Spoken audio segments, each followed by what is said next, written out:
Assembly జరుగుతుంది. కనీసం ఈసారైనా అటు పాలకపక్షమైనా ప్రతిపక్షమైనా ఆంధ్ర రాష్ట్రానికి జరుగుతున్న అన్యాయం గురించి ఆలోచన చేయాల్సిన అవసరం ఉంది.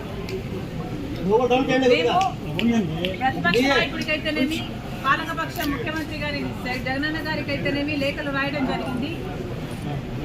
ఆంధ్ర రాష్ట్ర ప్రజల హక్కుల తీర్మానం అని, ఆంధ్ర రాష్ట్ర ప్రజల హక్కుల కోసం ఒక తీర్మానం చేయాలని సూచించడం జరిగింది.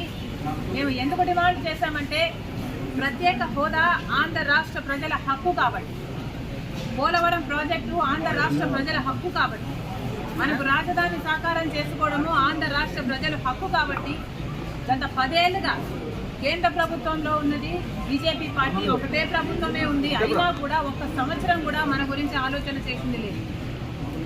ఇంతకుముందు 5 సంవత్సరాలు చంద్రబాబు గారు ముఖ్యమంత్రిగా ఉన్నారు. ఆ తర్వాత ఇప్పుడు 5 సంవత్సరాలు జగనన్న గారు ముఖ్యమంత్రిగా ఉన్నారు. కానీ ఇప్పటి వరకు కూడా ఆంధ్ర రాష్ట్ర ప్రజల హక్కుల గురించి ఎవరు ఆలోచన చేసింది లేదు. స్వలాభం కోసం ప్రజల ప్రయోజనాలను తాకట్టు పెట్టింది చాలు. కనీసం ఈసారైనా ఆంధ్ర రాష్ట్ర ప్రజల హక్కుల తీర్మానం అని ఒకటి అసెంబ్లీలో పాస్ చేయాలి.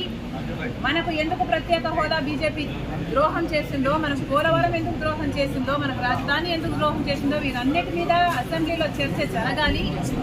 ఈ తీర్మానాన్ని ప్రెసిడెంట్కు కేంద్ర ప్రభుత్వానికి కూడా పంపాలి అని డిమాండ్ చేశాము. దయచేసి ఈసారైనా పాలకపక్షము అటు ప్రతిపక్షము ప్రజల సమస్యల గురించి ఆలోచన చేయాలని డిమాండ్ చేస్తుంది కాంగ్రెస్ పార్టీ.